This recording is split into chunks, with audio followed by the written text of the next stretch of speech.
السلام علیکم ورحمۃ اللہ وبرکاتہ۔ الحمدللہ رب العالمین والصلاة والسلام علی سید الانبیاء والمرسلین،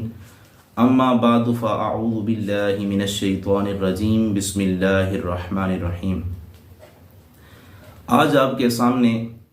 سیرت مصطفیٰ صلی اللہ تعالی علیہ وآلہ وسلم سے مزاح کا پہلو بیان کروں گا کہ کیا حضور نبی کریم رؤوف الرحیم صلی اللہ تعالیٰ علیہ وآلہ وسلم نے کبھی اپنے صحابہ سے مزاح کیا یا نہیں کیا، اور ہمارے لیے کیا حکم ہے کہ ہم اپنے دوستوں، بھائیوں اور اہل خانہ سے مزاح کر سکتے ہیں، تو کس حد تک مزاح کرنا جائز ہے اور کس حد تک مزاح کرنا جائز نہیں ہے۔ تو آئیں سب سے پہلے حدیث پاک سماعت فرماتے ہیں۔ نبی کریم رؤوف الرحیم صلی اللہ تعالی علیہ وآلہ وسلم کے پیارے صحابی حضرت انس بن مالک رضی اللہ تعالی عنہ بیان فرماتے ہیں، ان رسول اللہ صلی اللہ تعالی علیہ وآلہ وسلم لیخالطنا حتی ان کان لیقول لأخ لی صغیر، حضور علیہ الصلوۃ والسلام ہمارے ساتھ گل مل جایا کرتے تھے، اور حضور علیہ الصلوۃ والسلام ہمارے گھر میں جب آیا کرتے تھے میرے چھوٹے بھائی سے فرمایا کرتے تھے، یا ابا عمیر ما فعل اللہ نغیر، اے ابو عمیر تمہاری چھوٹی چڑیا یا چھوٹے اس بلبل کا کیا حال ہے۔ اس حدیث پاک کا پس منظر پہلے سماعت فرما لیں۔ حضور علیہ الصلوۃ والسلام حضرت انس بن مالک رضی اللہ تعالی عنہ سے بھی بڑی محبت فرمایا کرتے تھے، اور آپ کے گھر میں بھی تشریف لے جایا کرتے تھے، اور حضور علیہ الصلوۃ والسلام حضرت انس بن مالک کے پورے گھر والوں کے ساتھ بڑی شفقت، بڑی مہربانی سے پیش آیا کرتے تھے۔ تو ایک دفعہ حضور علیہ الصلوۃ والسلام انس بن مالک رضی اللہ تعالیٰ عنہ کے گھر میں جاتے ہیں اور دیکھتے ہیں کہ عمیر پریشان بیٹھا ہوا ہے، غم زدہ ہے۔ تو حضور علیہ الصلوۃ والسلام نے ام سلیم رضی اللہ تعالی عنہا سے پوچھا کہ ان کو کیا ہو گیا ہے۔ انہوں نے بتایا کہ اللہ کے پیارے حبیب صلی اللہ تعالی علیہ وآلہ وسلم اس کی ایک چھوٹی چڑیا ہوا کرتی تھی جس سے بڑی محبت کیا کرتا تھا، اور وہ بیمار ہوئی اور پھر وہ مر گئی۔ اب جو ہے یہ اس کے سوگ میں، غم میں، اس کے غم میں، اس کے سوگ میں پریشان ہے، اس کے غم میں، اس کے سوگ میں پریشان ہے۔ حضور نبی کریم رؤوف الرحیم صلی اللہ تعالی علیہ وآلہ وسلم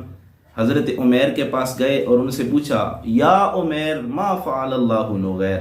اے عمیر تمہاری اس چھوٹی چڑیا کا کیا ہوا۔ جب حضور علیہ الصلوۃ والسلام یہ الفاظ کہتے تو حضرت عمیر جو ہے وہ مسکرا پڑتے تھے، کیونکہ حضور علیہ الصلوۃ والسلام ان کو اپنی وہ محبوبہ جو چیز انہیں پسند تھی وہ یاد دلا دیا کرتے تھے، اور عمیر کا ہم وزن حضور علیہ الصلوۃ والسلام لفظ نغیر لایا کرتے تھے، وہ یہ سن کے جو ہے وہ خوش ہو جایا کرتے تھے۔ اسی طرح حضور علیہ الصلوۃ والسلام بعد دفعہ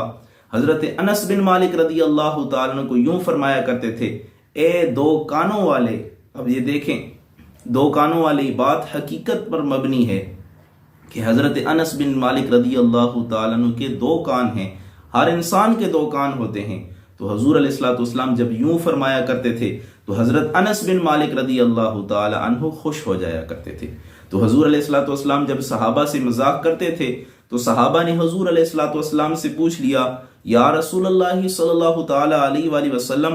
انکا تداعبنا، اے اللہ کے پیارے نبی صلی اللہ علیہ وسلم آپ ہمارے ساتھ دل لگی کرتے ہیں، خوش طبی فرماتے ہیں، ہمارے ساتھ مزاح کرتے ہیں۔ تو اللہ تعالیٰ کے پیارے حبیب صلی اللہ تعالی علیہ وآلہ وسلم نے ارشاد فرمایا، قال انی لا اقول الا حقا،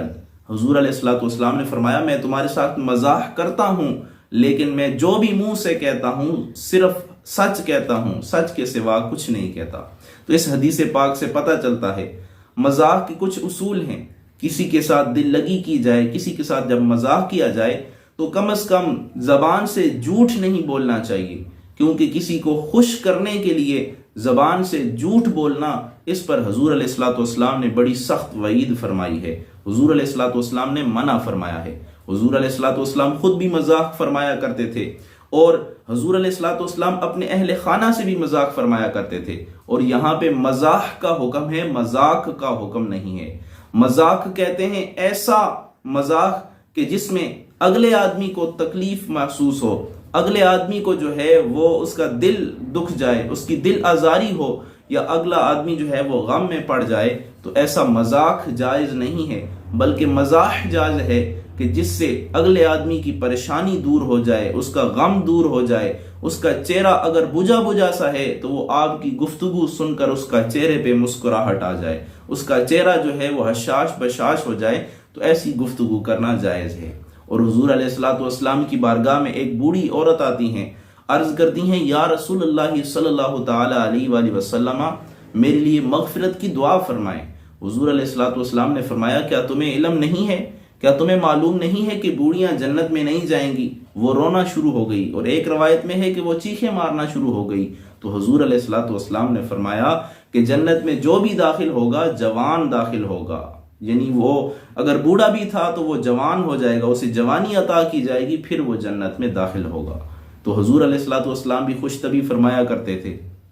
اسی طرح ایک اور صحابی حضور علیہ الصلوۃ والسلام سے اونٹنی مانگنے آئے، وہ مدینہ شریف آئے اور ان کی اونٹنی جو تھی وہ وفات پا گئی۔ اب انہوں نے کہا کہ میں واپس کیسے جاؤں گا، کیوں نہ حضور علیہ الصلوۃ والسلام سے کوئی اونٹنی یا کوئی سواری مانگ لوں۔ تو حضور علیہ الصلوۃ والسلام کی خدمت میں آئے اور عرض کرنے لگے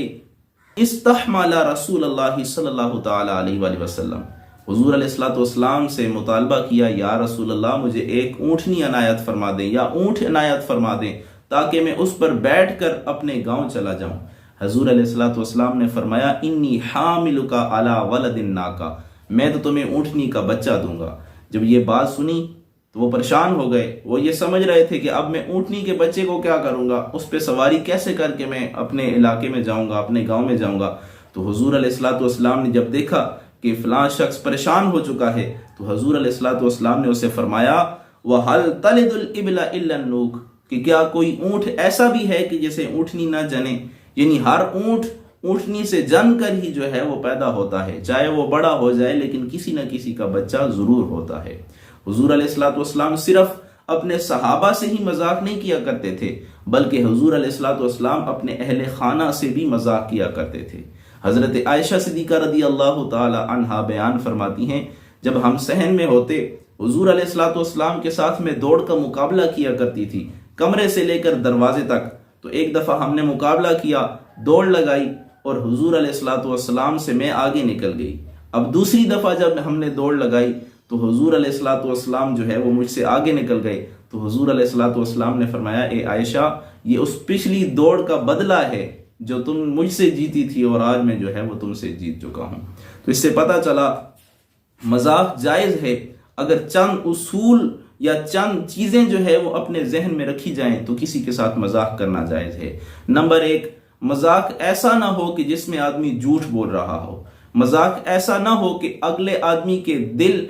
دکھ رہے ہوں، اگلے آدمی کا دل پریشان ہو رہا ہو، اسے تکلیف ہو رہی ہو، ایسا مذاق جائز نہیں ہے۔ اور اس میں یہ بھی دیکھنا چاہیے کسی کی چیز اٹھا لینا مذاق میں، کسی کی کوئی چیز چرا لینا یا کسی کی کوئی چیز جو ہے وہ دبا لینا، یہ اس طرح کا بھی مذاق جائز نہیں ہے۔ یا سب لوگوں کے سامنے اس کی اس طرح کی بےزتی کرنا کہ وہ ذلیل اور رسوا ہو جائے، اس طرح کا بھی مذاق جائز نہیں ہے۔ اس طرح کے مذاق سے منع کیا گیا ہے۔ دل لگی کے لیے ایسی بات کرنا کہ فلاں شخص اگر پریشان ہے تو خوش ہو جائے، یہ والا مذاق جائز ہے۔ اللہ سے دعا ہے اللہ تعالی ہم سب کو حضور علیہ الصلوۃ والسلام کی سنتوں کا عامل بنائے، حضور علیہ الصلوۃ والسلام کے بتائے ہوئے طریقوں پہ چلنے کی توفیق عطا فرمائے۔ آمین برحمتک یا ارحم الراحمین۔